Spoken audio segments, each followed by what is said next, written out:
So what happened is they'd say, oh, you want a $160,000 house? You've got no down payment? Fine. They give you the money, and a year later, the housing prices went to $180,000. So now you've got $20,000 in equity. What did the bank do? They said, oh, you want to build a swimming pool? You now have $20,000 in equity. Go build a swimming pool. So we got this going, but it wasn't the natural marketplace. In the natural or the free marketplace, as an economy heats up and as people are bidding for things and as homes are being built and there are more and more home builders, the interest rates get bid up. So if you have 0% interest rates, everybody builds a house. And if you say no down payment, everybody buys a house.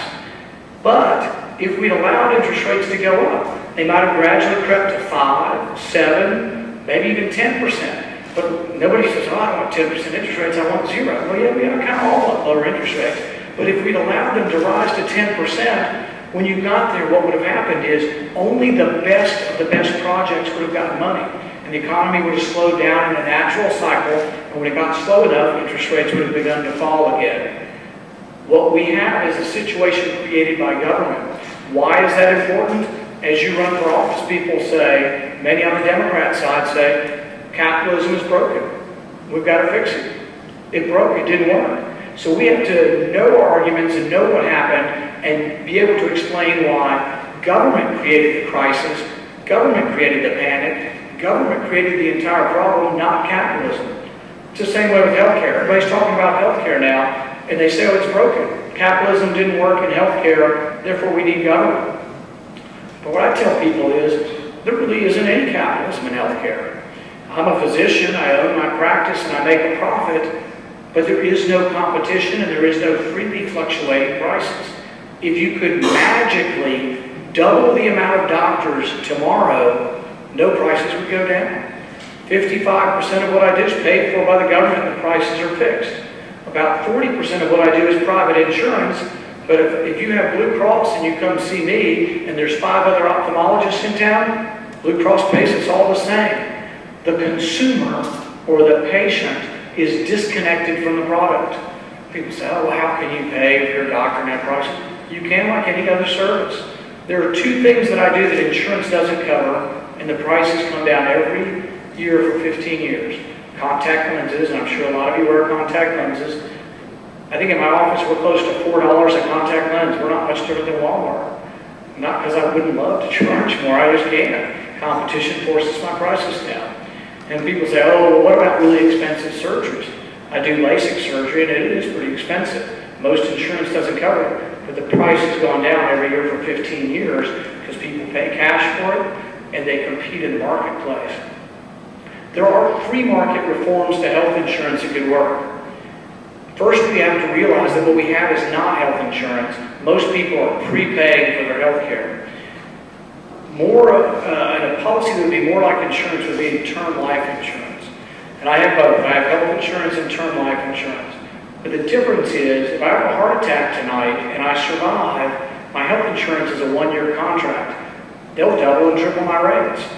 I'm not happy about that. So even we as Republicans should be unhappy about the situation, but it's because I have a 1-year contract. Contrast that with my term life insurance.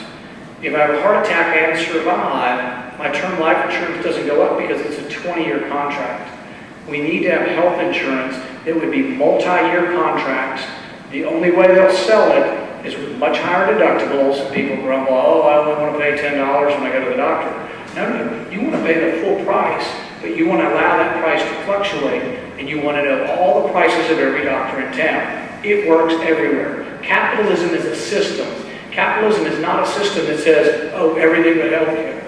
Capitalism is a system that works. It's the greatest system ever known to man because it is freedom, but it also distributes goods in the best way in any system we've ever known. You know, you could be a great lover of mankind and say, I want socialism or I want communism, because then all the goods will be distributed. The problem is they never work to distribute the goods. So it turned out that just those who were in power got it. That's the way it works in North Korea. You think North Korea is a great benevolent dictatorship?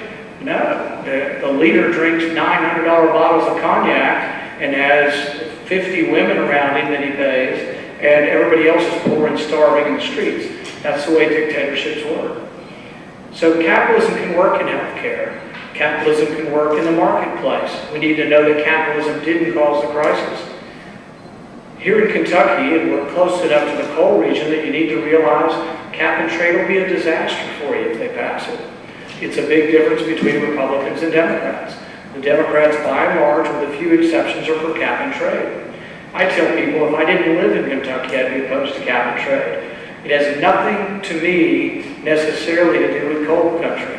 It has to do with all of you consumers. I don't own any coal mines, but I have electricity in my house. Everybody does. 90% of your electricity in Kentucky is from coal. It's not going to change in the near future, but we were running into problems. Not only is cap and trade a potential danger, people are talking about everyone's utility bill going up $500 or $1,000 or some predictions or more. The danger is even sooner than that. Obama's administration is no longer giving out permits in a timely fashion. So the coal mining is starting to slow down. They're starting to lay people off. And you may say, well, I'm an attorney. Chris is an attorney. He doesn't need the coal industry. Well, guess what? He does. So does the guy who works at Pizza Hut. So does everybody that's in any kind of retail distribution, because without the coal industry, nobody has any money out there for any of the jobs. So it is an important part of what we do.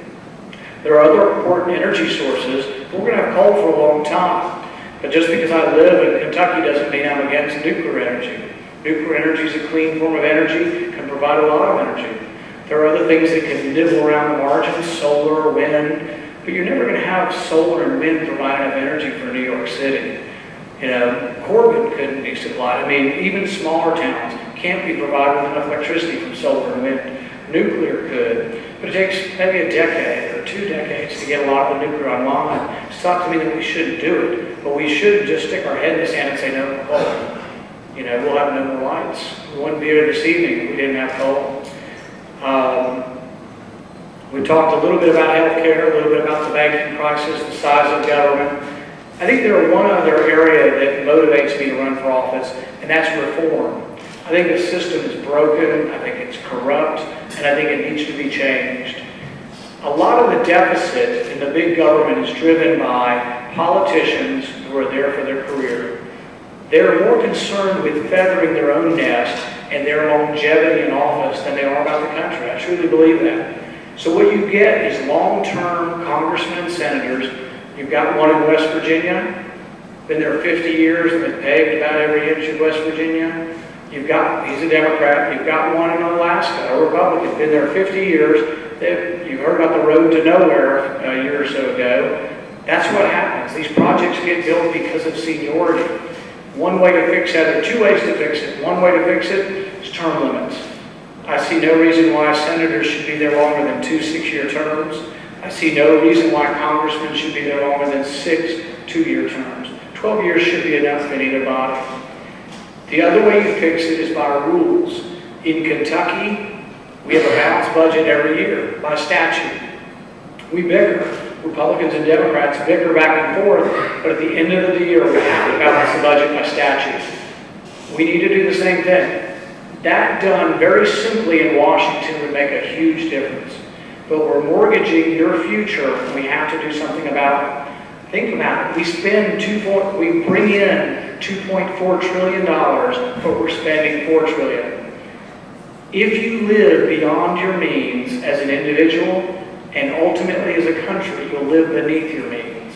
It's coming. It's here at our doorstep. We have to elect people who have the resolve. I don't want to stay in Washington forever. I want to try to fix the problems and come back to Kentucky. And I think that's the way they all should be. They're all corrupted by the system the longer they're there, and we need to bring them home. I hope you'll think about some of these things. I hope you'll consider supporting me out here. And at this point, I'd like to thank you for inviting me and open it up for questions.